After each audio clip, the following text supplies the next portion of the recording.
암몬과의 전쟁에서 큰 승리를 거둔 사울은 길갈에서 공식적인 왕의 즉위식을 가진 후에 사무엘의 고별 설교를 들으면서 새롭게 출발을 하게 됩니다. 그러나 이스라엘은 곧 위기를 맞았습니다. 사울의 즉위 2년 만에 블레셋과 전쟁을 치르게 된 것입니다. 사울은 이스라엘을 통치하며 3천 명의 상비군을 조직해서 유지하고 있었습니다. 그중 2천 명은 자기 휘하에 두었고요.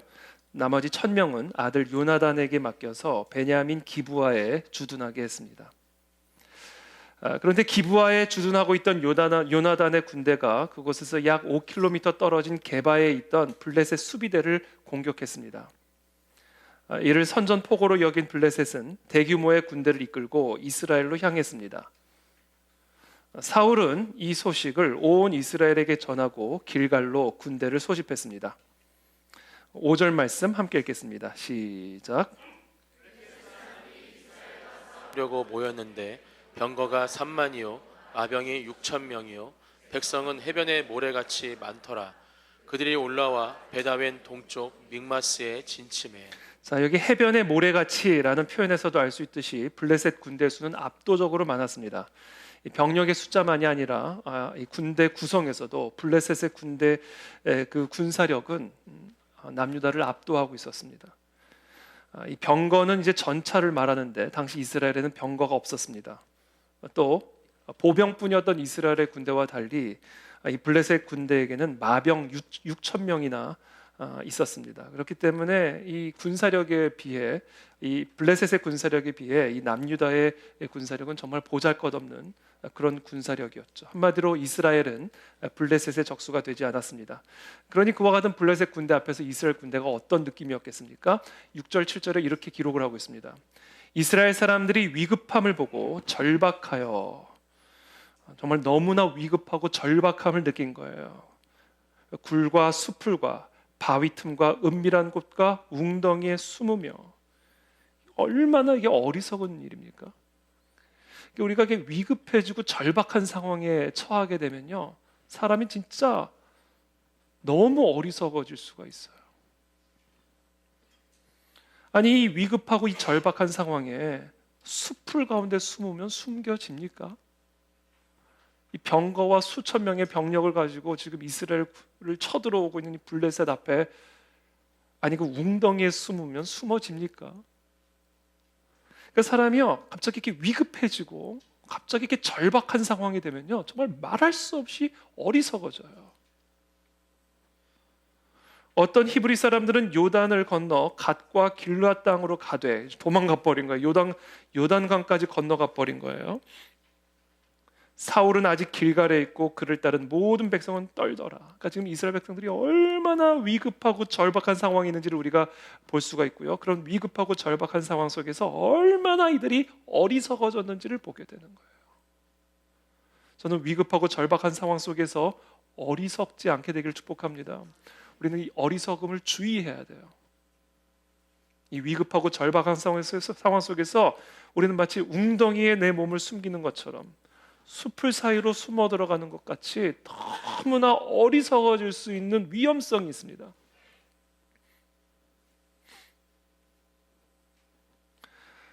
그때 사울은 사무엘이 정한 기한대로 이레 동안을 기다렸으나 사무엘이 길갈로 오지 아니하매 백성이 사울에게서 흩어지는지라.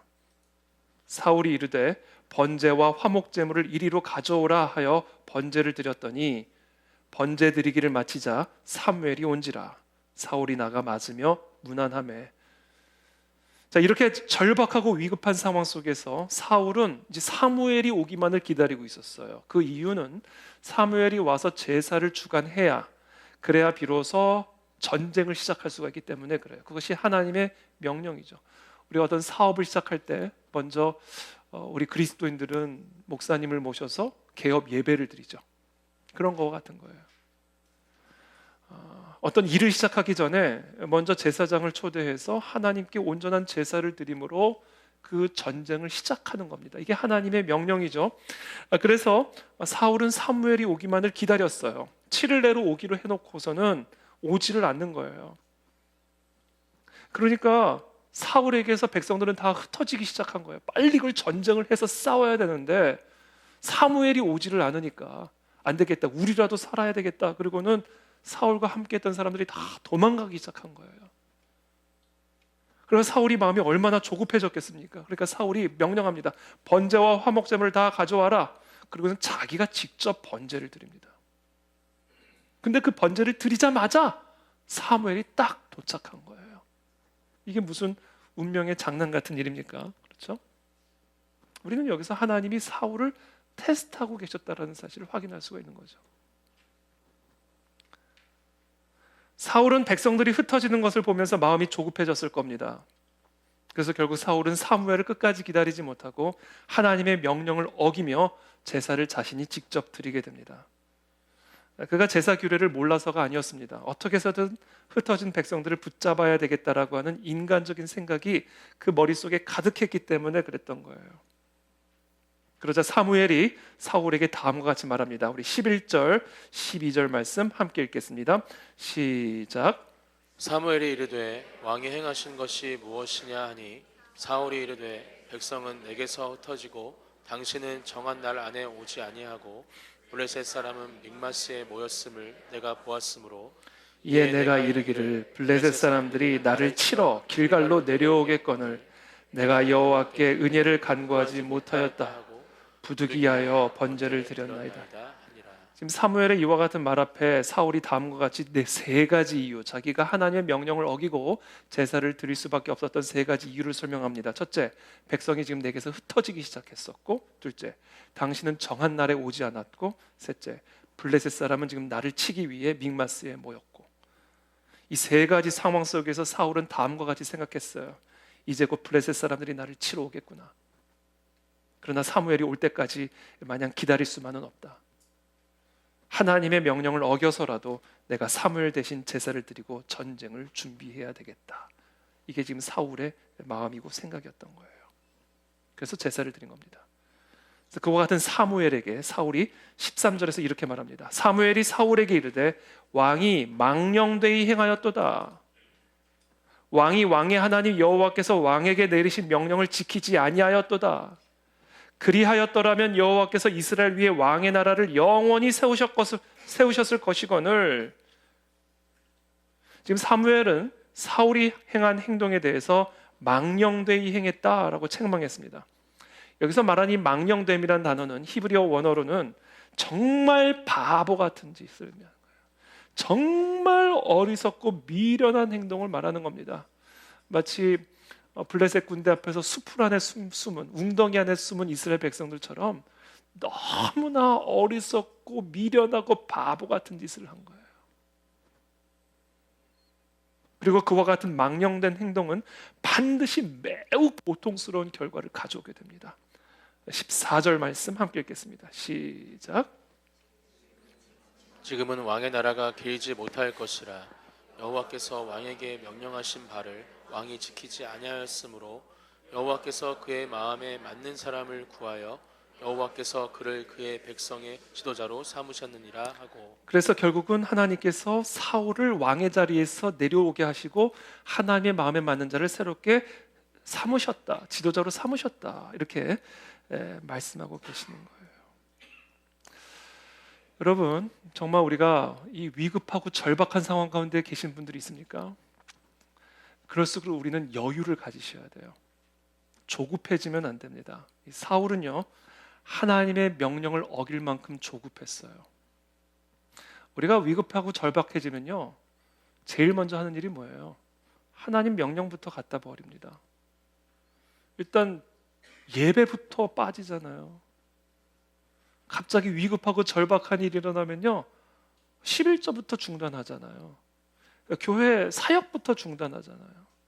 물론 하나님의 뜻 가운데, 하나님의 인도하신 가운데 사역을 내려놔야 될 수도 있고 여러 가지 선택을 할 수도 있지만, 위급하고 절박한 상황 속에서 우리는 그렇게 쉽게 하나님의 명령을 어길 수가 있다라는 거예요.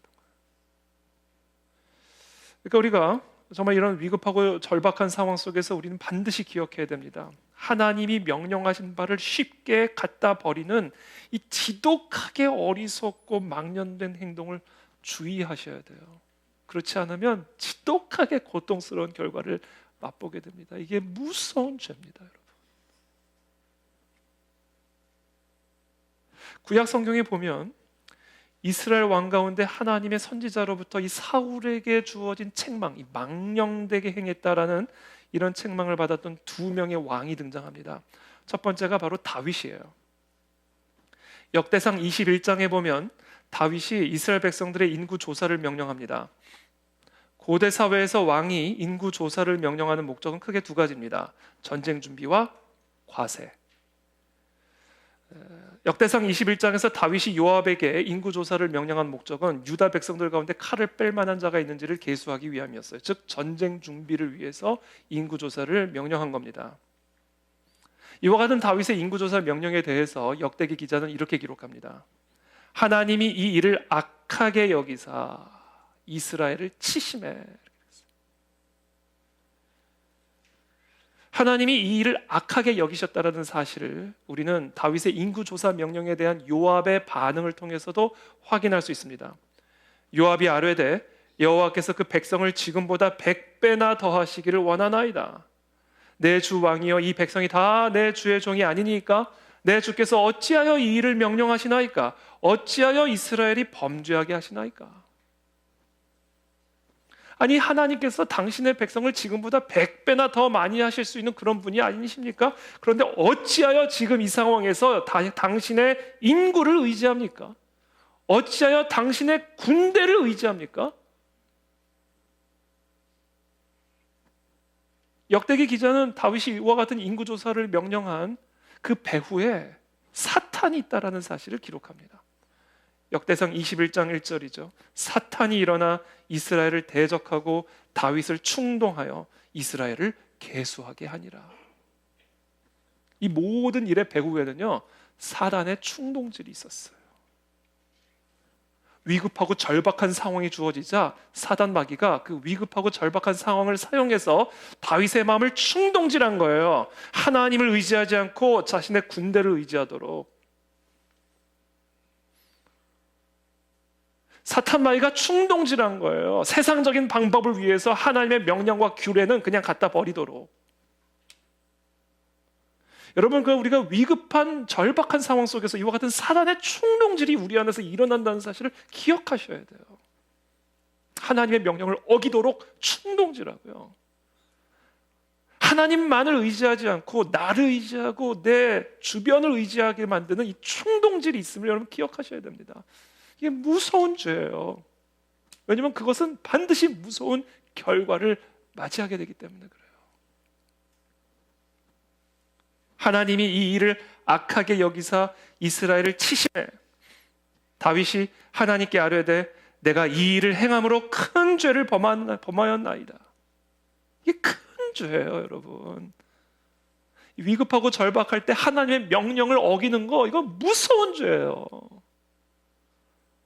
인간의 지혜를 의지하면서 하나님의 말씀을, 규례를 어기는 거, 하나님만을 의지하지 않고 내 인맥을 의지하고 내 재력을 의지하고 내 지혜를 의지하는 거, 이게 정말 큰 죄예요. 무서운 죄예요. 결코 가벼운 일이 아니라고요. 그럴 수는 있어요. 위급하고 절박하니까 숲을 안에라도 들어가고 싶은 그런 마음 충분히 이해를 할 수는 있어요. 그러나 너무 어리석은 짓이라고요. 이해는 돼요. 블레셋이 코앞에 와 있는데 사무엘이 안 오니까 자기라도 자기가 직접 제사를 드리고자 하는 이 마음 충분히 이해는 돼요. 그러나 지독하게 망령된 짓이라고요. 이 모든 일들이 어떻게 일어났다? 뒤에서 사단이 다윗의 마음을 충동질한 거예요. 하나님을 배역하도록, 큰 죄를 범하도록. 그래서 다윗에게 재앙이 임하고 이스라엘에게 재앙이 임하도록 충동질을 하는 거라고요.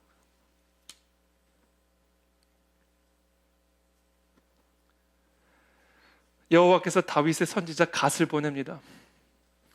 그리고 여호와 하나님의 말씀을 전합니다.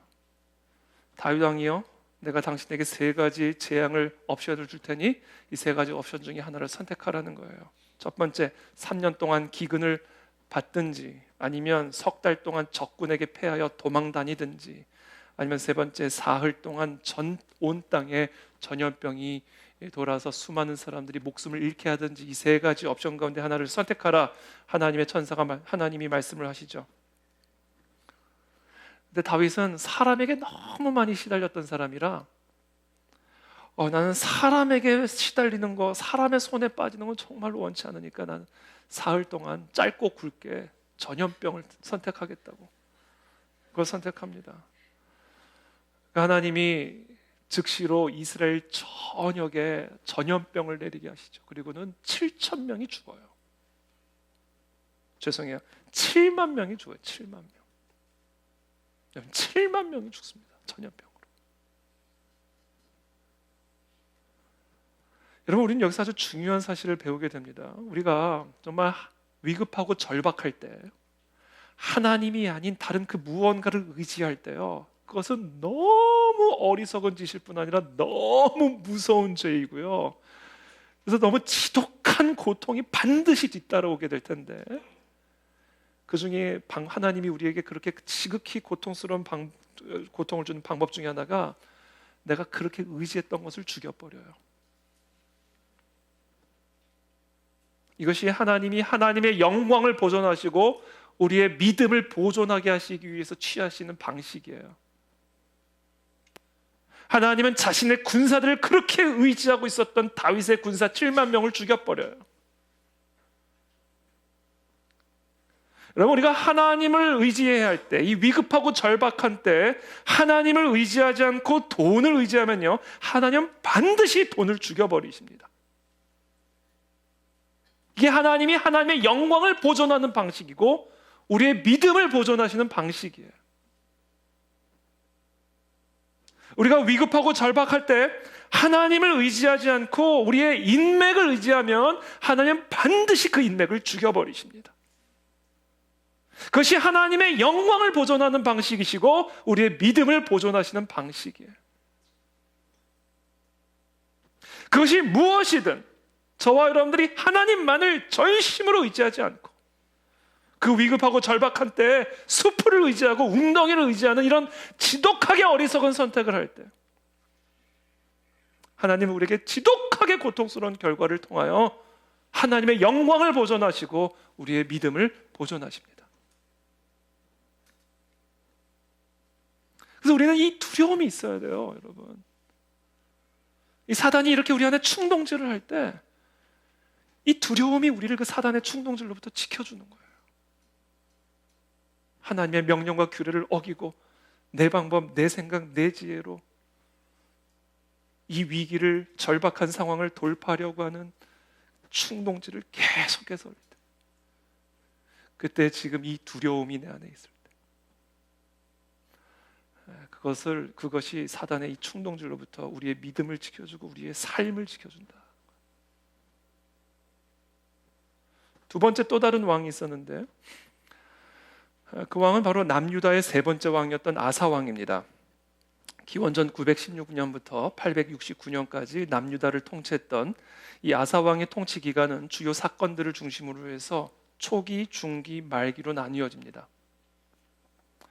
이 아사 왕의 초기 통치 기간은요, 역대기 기자가 기록하고 있듯이 하나님이 보시기에 선과 정의를 행하며 그 조상 다윗과 같이 여호와 보시기에 정직하게 행하는 선왕이었어요. 그러나 초기와는 달리 중기를 거쳐 말기로 나아갈수록 아사 왕의 정치 인생은 물론 개인적인 인생 역시 너무나 지독하고 참혹한 고통스러운 역사로 마무리가 됩니다. 아사 왕의 삶은 우리의 시작이 아무리 하나님 보시기에 아름답고 형통했을지라도 삶의 여정을 통과하면서 이런저런 위급한 상황과 절박한 상황들을 만날 때 그것에 대해서 우리가 어떻게 대응하고 반응하느냐에 따라 얼마든지 그동안 우리가 누려왔던 축복이 저주로 역전이 되고 그동안 우리가 평생토록 쌓아왔던 성공이 한순간의 실패로 역전이 될 수 있다는 아주 두렵고도 고통스러운 교훈을 주고 있는 인물입니다. 이 아사 왕정의 초기는 대대적인 종교 개혁으로 시작했습니다. 역대하 14장 3절입니다. 이방 제단과 산당을 없애고 주상을 깨뜨리며 아세라상을 찍고 유다 사람에게 명하여 그 조상들의 하나님 여호와를 찾게 하며 그의 율법과 명령을 행하게 하고. 이방 제단 다 없애버리고 아세라상 다 찍어내버리고, 그리고는 유다 사람들에게 명령한 거예요. 오직 여호와 하나님만을 찾고 오직 하나님의 율법과 명령을 지켜 행하라. 여러분, 이와 같은 종교 개혁은요, 단순히 아세라상 찍어내리고 뭐 신전 부시는 그 정도의 개혁이 아니에요. 그건 사실 쉬워요. 누가 뭐라든 갖다 찍어내버리면 되는 거니까. 뭐 군대 동원해가지고 산당 밀어버리는 게 뭐 어려운 일입니까? 종교 개혁은 단순히 그런 정도가 아니에요. 그 종교는 그 사람들의, 당시 그 시대를 살아가던 사람들의 생존 문화와 연결이 되어 있습니다. 가나안의 신들은요, 다 풍요의 신, 풍년의 신이에요. 그래서 그 가나안 땅에서 농사를 지으며 잘 먹고 잘 사는 생존을 위한 방식과 연계가 되어 있다고요. 그러니까 지금 이 아사 왕이 시도한 종교 개혁은요, 단순히 아세라상 찍어내고 신전 부수는 것으로 끝나는 게 아니라 당시 그와 같은 가나안 땅의 생존 방식을 따라가고 있었던 유대인들의 생존 방식, 삶의 습관들을 부셔버린 거예요. 오늘날 우리 교인들은 그렇지 않습니다만, 오늘날 그 밖에 진리교회에 있는 분들은 종종 생존을 위해서 주일 성수를 우습게 여겨요. 이게 얼마나 무서운 짓인지를 모르고, 생존을 위해서 하나님의 규례와 명령 따위는 그냥 타협해버립니다. 종교 개혁은요, 단순히 뭐 신전 부수고 아세라상 찍어내는 것으로 되는 게 아니에요. 그 모든 세상 종교는요, 그 사람들이 이 땅을 살아가는 생존 방식, 사업 방식, 교육 방식, 문화 방식과 다 연계가 돼 있다고요. 그게 다 교회를 썩어버리게 만들고 있는 거예요. 오늘날 한국 교회 안에 우상 설치되어 있는 교회가 어디 있어요? 아세라상 세워져 있는 교회가 어디 있어요? 근데 그 거룩한 인테리어 안에서 예배를 드리는 성도들의 생존 방식이 다 가나안화되어 버렸다. 하나님을 의지하지 않아요. 위급하고 절박할 때 세상 사람들과 똑같이 나가요. 그거를 개혁한 거예요, 아사 왕이. 어떤 상황에서도 여호와의 명령을 지켜 행하게. 제가 5가지 말씀드렸잖아요. 성일, 성물, 성직, 성전, 성찬. 그걸 다 우습게 여기잖아요. 교회 빠지는 걸 우습게 여기잖아요. 세상에 위해서는 일을, 시간들을 다 쏟아붓고 거기서 짜투리가 남은 시간을 있으면 교회를 주고 없으면 안 주고. 짜투리잖아요. 교회는 짜투리. 우리 교회는 그렇지 않지만 그 밖에.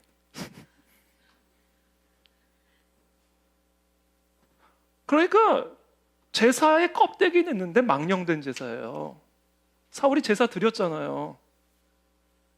사울이 제사 안 드려서 이런 일을 지금 당하고 있는 게 아니야. 사울 제사 드렸어요. 근데 망령된 제사를 드린 거예요. 혹시 우리의 지금 예배가 그런 망령된 예배가 아닌지를 점검해야 되는 겁니다. 위급하고 절박할 때 과연 우리의 예배가 진짜 신령과 진정으로 드려지는 예배인가? 그 부분에 있어서 아사 왕이 종교 개혁을 이루는 거예요. 저는 이게 오늘날 이 민족 가운데 이 나라를 새롭게 하기 위해 반드시 이루어져야 할 종교 개혁이라 믿습니다. 하나님 그 종교 개혁을 우리 그 안에 진리 교회, 이 땅의 모든 한국 교회 가운데 허락하여 주시옵소서. 그때 개인의 삶이 새로워지고 교회가 새로워지고 나라가 새로워지는 거예요.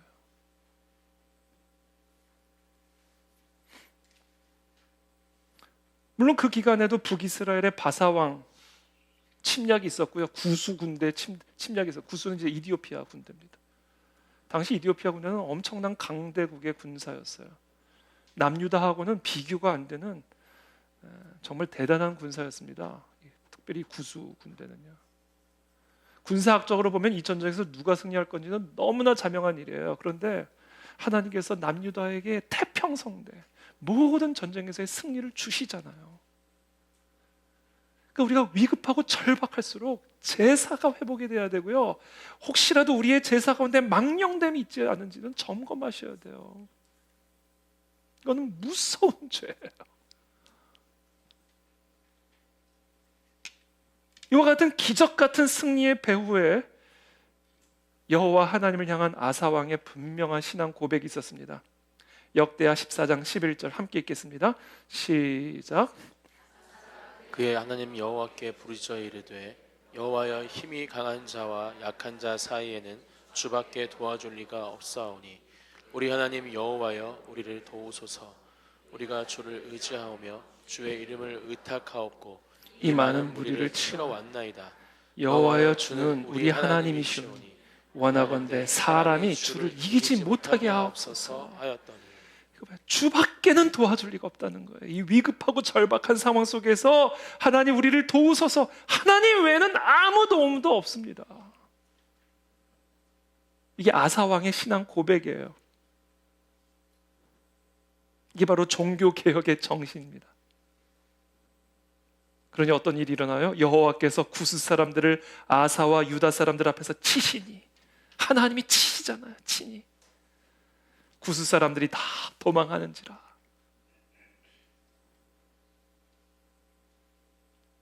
하나님의 선지자 아사랴가 아사에게 다음과 같은 놀라운 복된 원리를 재천명합니다. 또 함께 읽겠습니다. 시작. 그가 나가서 아사를 맞아 이르되 아사와 및 유다와 베냐민의 무리들아, 내 말을 들으라. 너희가 여호와와 함께하면 여호와께서 너희와 함께 하실지라. 너희가 만일 그를 찾으면 그가 너희와 만나게 되시려니와 너희가 만일 그를 버리면 그도 너희를 버리시리라. 아멘. 하나님을 찾으면 하나님이 너와 함께 하실 것이지만 너희가 하나님을 버리면 반드시 하나님이 너희를 버리시리라. 그런즉 너희는 강하게 하라. 너희의 손이 약하지 않게 하라. 너희 행위에는 상급이 있음이라. 위급하고 절박한 상황 속에서 하나님만을 의지하는 너희의 손을 강하게 하고 너희의 믿음을 약하지 않게 하라. 너희의 그와 같은 행위에는 반드시 상급이 있으리라. 여호와 하나님께서 아사랴를 통해 아사 왕과 유다 백성들에게 하시는 이 모든 말씀의 핵심은 한 가지예요. 여호와 하나님만을 절대로 신뢰하라. 그리고 그와 같은 행위에는 하나님의 분명한 상급이 있을 것이다. 그러나 그의 통치 말기로 돌입하면서 아사 왕은 그동안 하나님의 음성에 귀를 기울이며 신뢰했던 삶에서 점점 멀어지기 시작합니다. 강력해진 하나님의 축복으로 말미암아 강력해진 유다 왕국의 군대를 의지하기 시작했고, 하나님보다 이제는 친하게 어울리고 있는 이웃에 있는 강대국들을 의지하면서 서서히 몰락의 길을 걸어가기 시작합니다. 그래, 우리가 잘 나갈 때 조심해야 됩니다. 잘 나가게 되면 자신의 갖고 있는 것들을 의지하게 되고요.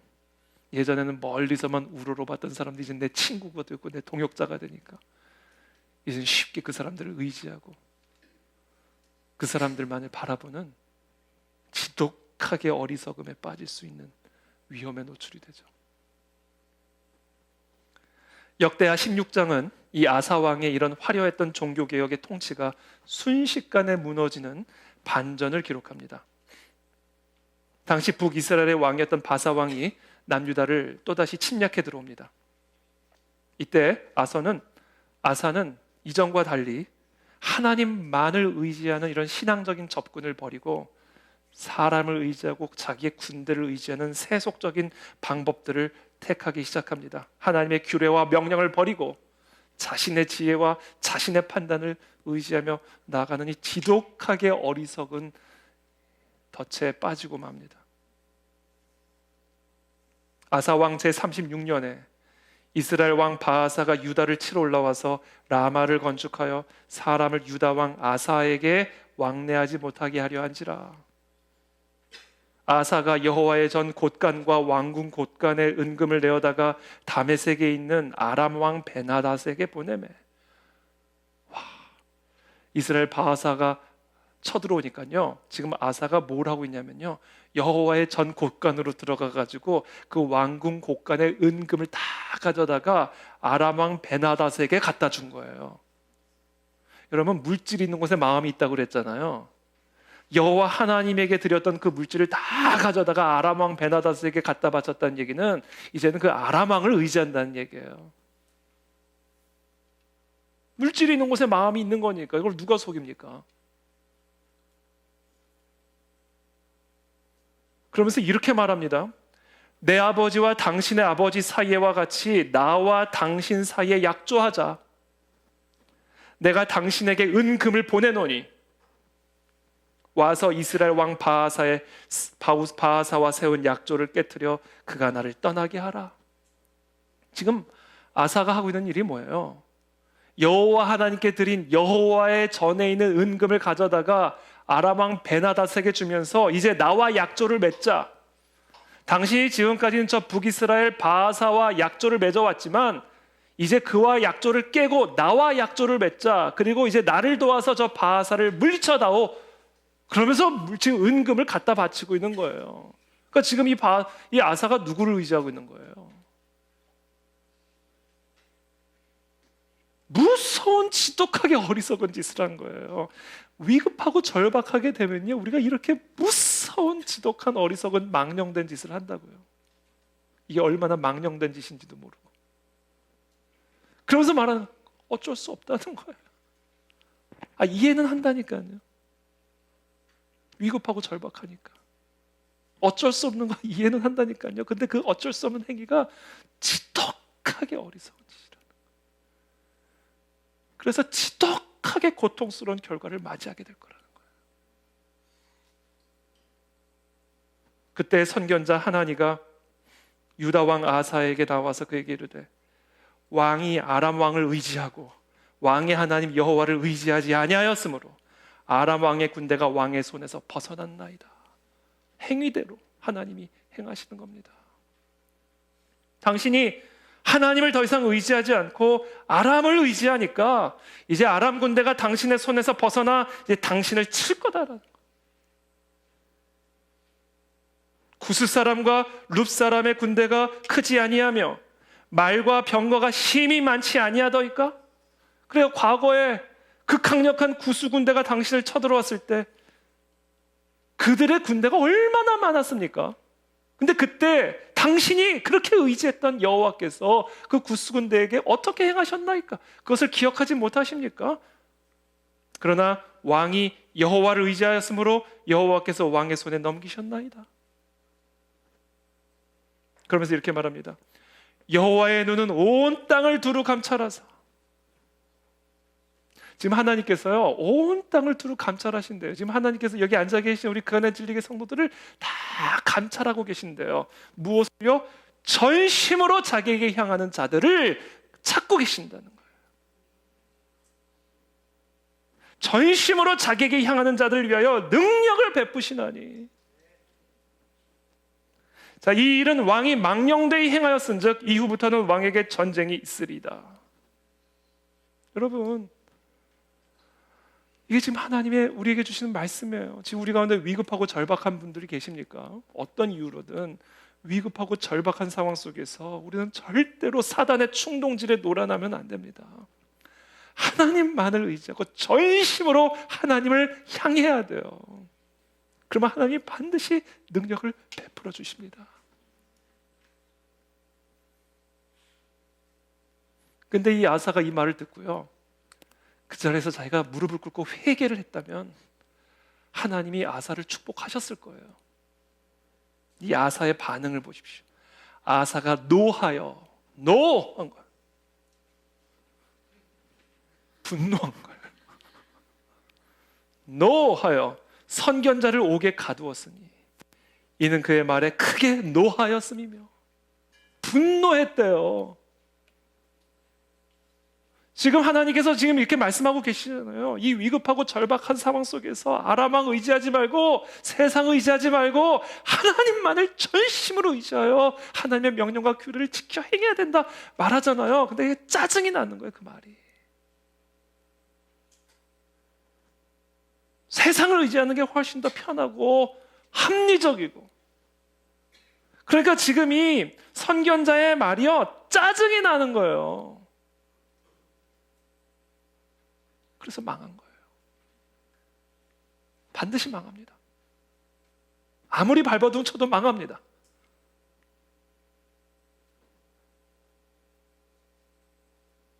아사가 노하여 선견자를 옥에 가두었으니 이는 그의 말에 크게 노하였음이며 그때 아사가 또 백성 중에서 몇 사람을 학대하였더라. 여러분, 저는 오늘 사랑하는 우리 가네지리 성도님들, 지금 어떤 상황에서든 위급하고 절박한 상황 가운데 있는 분들이 있다면 여러분, 망령된 제사를 중단하십시오. 이건 정말 죽는 길입니다. 정말 망하는 길이에요. 아무리 짜증이 나도 회개하십시오. 그게 살 길입니다. 여호와의 눈은 온 땅을 두루 감찰하고 계십니다. 그리고 그 사람이 지금 이 자리에 앉아있긴 하지만 전심으로 하나님을 향하는지 아는지를 하나님은 감찰하고 계십니다.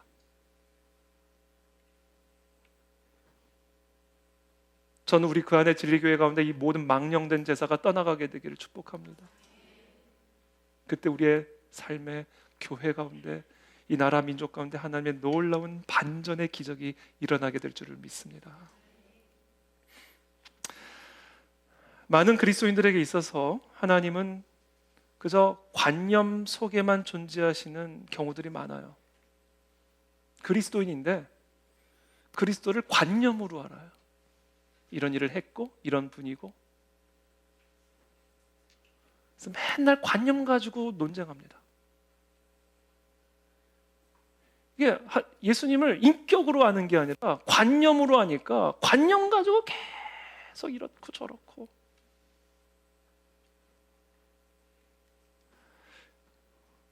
많은 그리스도인들에게서 예수님, 살아계신 하나님은요, 인격이 아니라 어떤 사상이에요.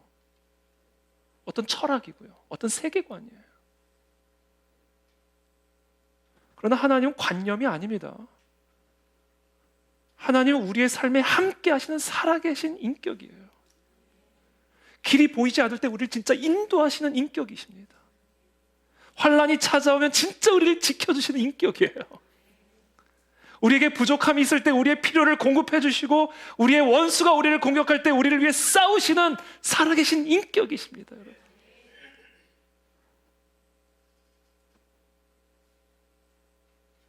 근데 모든 것이 풍족하고 우리가 등이 따숩고 배가 부르면요, 마치 등 따숩고 배 부른 사람이 철학 좋아하고 이렇게 뭐 말 좋아하고 논쟁하는 거 좋아하잖아요. 이게 다 배가 불러서 그러는 거예요. 하나님을 인격적으로 대하기가 어려워요. 하나님이 이렇고 저렇고, 예수님은 이런 거고 저런 거고, 그냥 말하기 좋아하지. 그게 다 등이 뭐예요? 등이 따숩고 배가 부르고 등 따숩고, 하여튼 뭐 어찌됐든 간에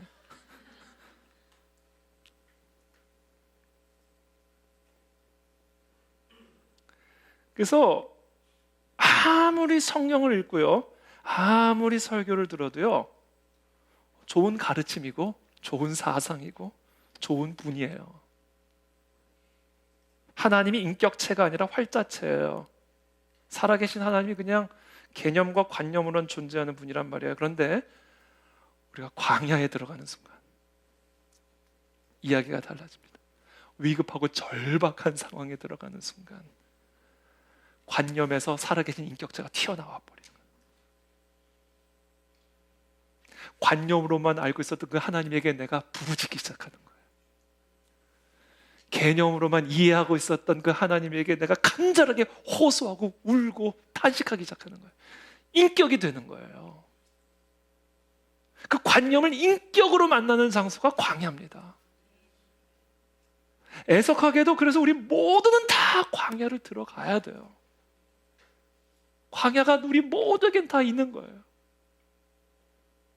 하나님께서 우리에게, 그 사랑하는 우리들에게 광야를 주시는 이유는요, 관념으로만 알고 있는 그 하나님을 인격으로 만나게 하기 위함이에요. 진짜 우리를 인도하시는 인격, 진짜 우리를 보호하시는 인격, 진짜 우리를 공급하시는 그 인격을 체험하게 하시기 위한 겁니다. 그래서 한결같이 광야를 통과한 사람들은요, 광야가 축복이라고 말을 하고요, 이제 더 이상 하나님에 대해서 이러쿵 저러쿵 얘기를 안 해요. 그냥 예배하지. 이게 광야입니다.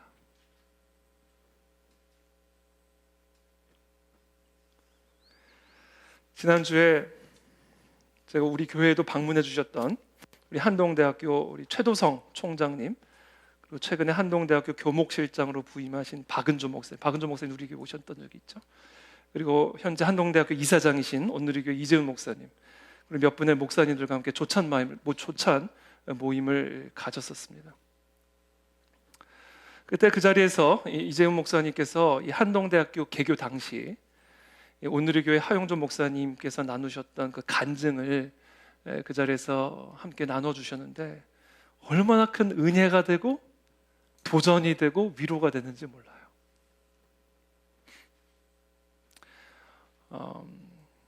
김영길 장로님은 뭐 아시는 분은 아시겠지만 카이스트 교수셨고, 나사 출신의 한국 최고의 과학자 중에 한 사람이었죠. 근데 1994년 1월에 전화 한 통을 받게 됩니다. 포항이라는 곳에 기독교 정신으로 세워진 신설대학 한동대학교가 세워지는데, 거기에 총장으로 와달라는 전화였어요. 카이스트에서 잘 나가는 교수인데 포항에 신설되는 기독교 대학, 그건 커리어적인 측면에서 보면 절대로 가면 안 되는 곳이죠. 포항에 누가 갑니까? 흥해읍이고, 흥해읍, 읍의 읍, 지금은 아니지만 읍. 거기에 누가 가요? 카이스트 잘 나가는 세계적인 과학자가 거기 기독교 신설대학, 대안학교랑 대학은 좀 달라요. 대학은요, 전통이 중요합니다. 역사가 좀 있어야 돼요. 위치도 중요하고요. 근데 포항의 그 흥해읍, 뭐 흥해는 좋긴 한데, 흥하는 건 좋은데 흥해읍 그 산속 한복판에 이제 신설되는 그 한동대학교에 건물 하나 달랑 있는 걸, 그래서 한동이에요. 건물 한 동 달랑 하나 있는데 거기로 총장으로 오라니, 이걸 누가 갑니까? 난 못 간다고 그러고 전화를 끊으셨대요. 그러고는 뭐 계속해서 거룩한 부담감이 오는 거예요. 이게 하나님이 하신 일은 그래요. 이성은 no, 근데 마음은 yes, 이게 됩니다.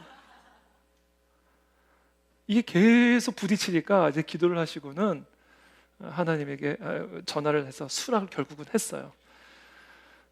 총장직을 이제 수락한 지 4개월이 되었고, 이제 개교를 8개월 앞두고 있던 상황에 그 학교를 설립한 분의 기업이 파산을 한 거예요. 쉽게 말하면 그 학교의 물주가 건물 한 동 달랑 만들어 놓고는 사라져버린 거예요. 그러고는 그래서 뭐 카이스트에 있는 교수, 여기에 있는 교수들 다 지금 한동대학교로 청빙을 해가지고 그분들도 다 사명감 가지고 그 좋은 직장 다 사표내고 지금 다 한동대학교 오기로 돼 있는데, 물주가 다 사라져버린 거예요. 건물 한 동 남겨놓고. 이거는 제가 어저께 책을 읽는데요, 이건 뭐 말로 이거는 설명할 수가 없어요.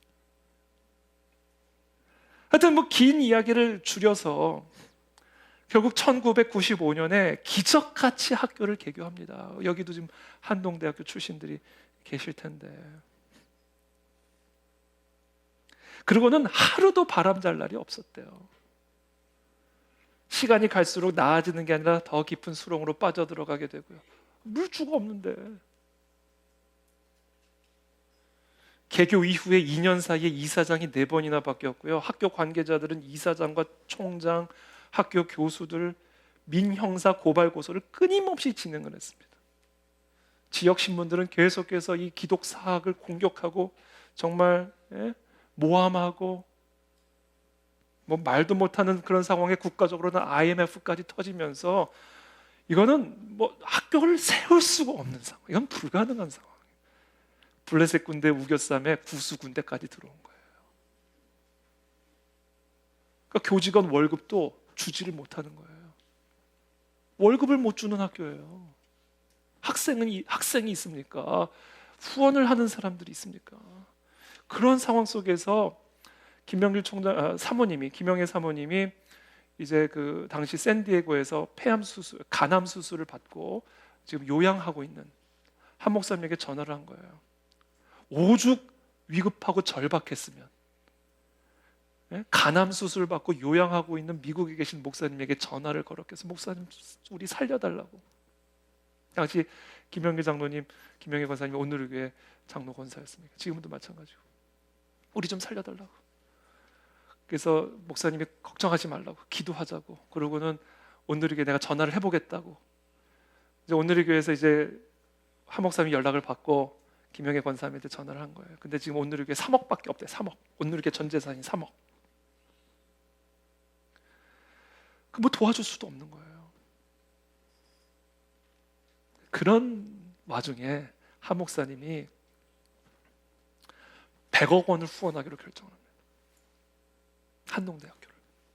온누리 교회를 위해서가 아니라, 엄밀하게 따지면 온누리 교회와 한동대학교는 아무런 관련이 없는 학교예요. 단지 온누리 교회 장로 권사가 거기 총장이 됐을 뿐이지 아무런 관계가 없는 학교입니다. 근데 그 신설되어진 한동대학교가 무슨 학교인지도 전혀 모르고 있는 그때에 100억 원을 지원하기로 결정. 당시 온누리 교회가 100억 원이 있어서 지원하기로 결정한 게 아니에요. 지금도 마찬가지지만 온누리 교회는요, 오죽하면 별명이 온 난리 교회겠어요. 일이 너무 많아요. 그러니까 많은 사람들이 온누리 교회가 돈이 많아서 그 많은 사역들을 한다고 생각해요. 천만의 말씀. 재정적으로 그 당시 교회 통장 전체 뭐 100억은커녕 전혀 그것을 감당할 만한 재정이 전혀 안 될 때 한 목사님이 100억을 지원하겠다라고 선언을 하고는 당회를 소집을 합니다. 당회를 여는데 장로님들이 다 반대하는 거예요. 너무 이해돼요. 아니 온누리 곳간에도 돈이 없는데, 아니 뭐 생판 모르는 듣도 보도 못한 한동대학교에 100억 원을 지원한다니, 그게 뭐 장로님들이 그 납득이 되겠습니까? 뭐 충분히 이해를 해요. 그러니까 한 번 당회 열리고, 두 번 열리고, 5번이 열려도 당회가 결론이 안 나니까 한 목사님이 마지막으로 이렇게 말씀하셨대요. 마지막 당회 때, 저는 한동대학이 하나님의 인재를 양성하는 하나님의 대학임을 확신합니다. 또한 순수한 기독교 정신의 대학으로 이 시대에 한 획을 그을 거라 믿습니다. 이스라엘 백성을 애굽에서 탈출시킬 때 모세가 백성의 찬반 의견을 듣고자 투표를 했다면 아마 애굽을 탈출하지 못했을 겁니다. 하나님의 강권하심으로 모세는 하나님의 명령을 따랐습니다. 때로 기독교는 민주주의에 반합니다. 하나님이 지도자 한 사람에게 명령하시기 때문입니다. 오늘의 교회가 한동대학을 도와주는 것을 저는 하나님이 기뻐하신다라고 확신합니다. 갚을 길 없는 이에게 돈을 빌려주는 사람이 선한 사람입니다. 한동대학교는 온누리 교회가 빌려주는 금액을 갚을 길이 없는 학교입니다. 한동대학을 후원하고자 하는 제 뜻을 여러분이 따라주시면 감사하겠습니다. 그리고 많은 분들의 반대에도 불구하고 한 목사님이 100억 원 지원을 결정하고 추진을 합니다. 당시 온누리 교회 재정으로는 전혀 감당할 수 없는 돈이었고요. 그래서 60억 원을 빚을 집니다. 온누리 교회 이름으로. 그리고 40억 원을 곳곳에 수소문을 해서 모금을 합니다. 그렇게 해서 100억 원을 지원해서 한동대학교가 폐교당하지 않고 한동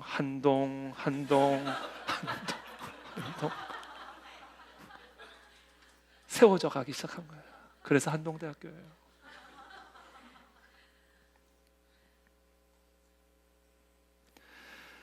그렇게 결정을 하고는 얼마나 한 목사님이 시달렸는지 몰라요. 발신자 불명의 괴 편지들이요. 한 목사님이 그것도 하셨다고, 투석. 그분을 마약 투약한다고, 마약 중독자라고 괴 편지에 써가지고, 한 목사님 마약 중독자다, 엄청난 비자금이 마련돼 있고 여기저기 별장이 있고, 말도 안 되는 이야기들을 써가지고요, 장로들을 집에 보내고 집사 집에 보내고 권사 집에 보내고, 심지어 교회 주일 예배 올라가는 사람들 앞에서 나눠줬대요. 당시 뭐 이메일이나 카톡이 있었던 게 아니에요. 이메일은 있었겠죠. 2000년대 초반에. 그래서 결국 너무 시달리시니까 한 목사님이 결국은 한동대학교 이사장직도 내려놓으셔요. 결국에는 그렇게 해서 세운 학교입니다. 2003년 5월 15일에 한 목사님께서 한동대학교 오셔서 한동대 채플에서 설교를 이렇게 하셨습니다. 한동대학교가 부도 위기에 처했을 때 온누리 교회가 돈을 빌려서 학교를 도왔던 것은 하나님께서 기뻐하시는 일이었습니다. 온누리 교인들은 한동대를 도울 수 있었던 것을 큰 영광으로 생각하고 있습니다. 이 일이 온누리 교회가 하나님의 비전을 향해 거침없이 달려나갈 수 있는 계기가 됐습니다. 100억을 헌금하니 100억만큼 온누리 교인들의 가슴이 넓어졌습니다. 과분하게도 온누리 교회가 지금까지 500여 명의 선교사들을 파송할 수 있었던 축복을 받은 것도 한동대학을 도울 수 있었던 헌신에서 흘러나온 것입니다. 교인들이 은혜를 받고 세상으로 뛰어나갔습니다. 온누리 교회 첫 번째 장로인 여러분의 총장님도 세상을 향해 포항으로 떠난 첫 선교사입니다. 한동대학은 세상을 변화시키는 대학으로 성장하고 있습니다. 이 모든 것이 하나님이 기뻐하시는 일입니다. 하나님이 기뻐하시는 일이면 된 거죠. 이전 목사님 그 얘기를 하시더라고요. 100억 원 빚을 내서 헌금을 했잖아요. 이 재정 플로어가 돌아가지를 않으니까 어느 날은 월급이 안 오더래요. 교역자 월급이. 그때는 은행으로 계좌가 입금이 된 게 아니라 이렇게 봉투에 넣어서 사례를 줬대요. 근데 한 달이 지나고 교역자 월급을 못 받았대요. 나중에 보니까 재정 플로우가 안 돌아가니까 교역자 월급이 안 나갔던 거예요. 오늘 우리가 그렇게 하면서 한동대를 도왔습니다.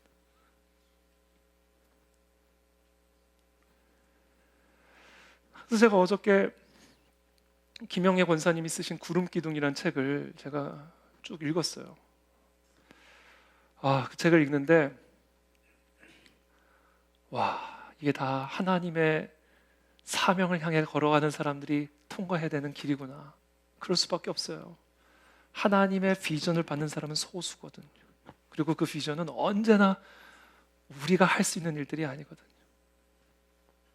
이성에 반하고 합리에 반하고 계산기로 두들겨서 나올 수 있는 일들이 아니거든요. 그러니까 많은 사람들이 이해 못하는 건 당연해요.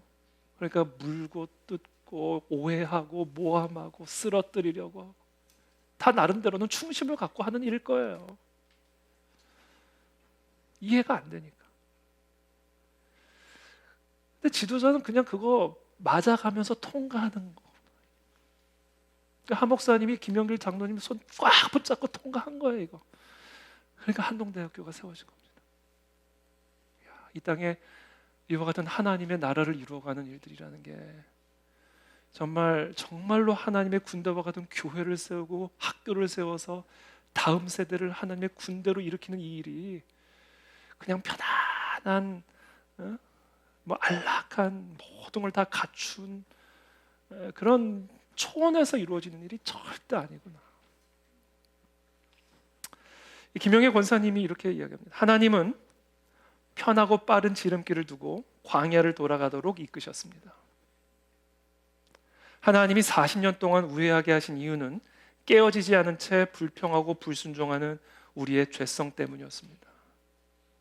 그래도 불평하는 우리를 위해 하나님은 만나와 메추라기, 구름기둥과 불기둥 모든 것을 공급해 주셨습니다. 광야길, 고난의 길을 걸으며 하나님이 원하시는 사람, 순종의 사람, 하나님만을 의지하는 사람으로 변화시켜 주셨습니다. 그래 우리는 이 광야를 통해서 광야에만 있는 것을 경험합니다. 여러분 광야에만 있는 게 뭔지 아세요? 구름 기둥이에요.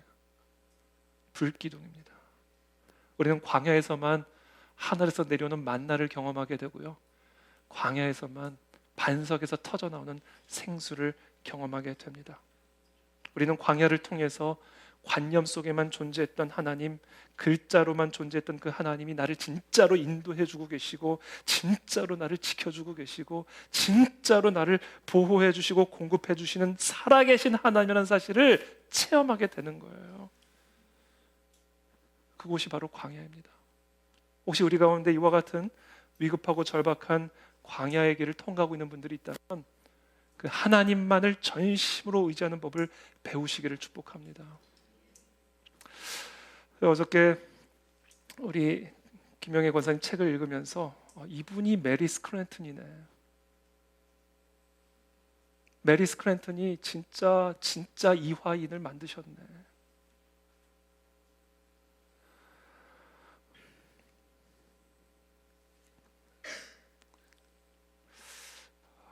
진짜 우리 가운데 하나님 진짜 메리 스크랜턴이 나오기를 원합니다.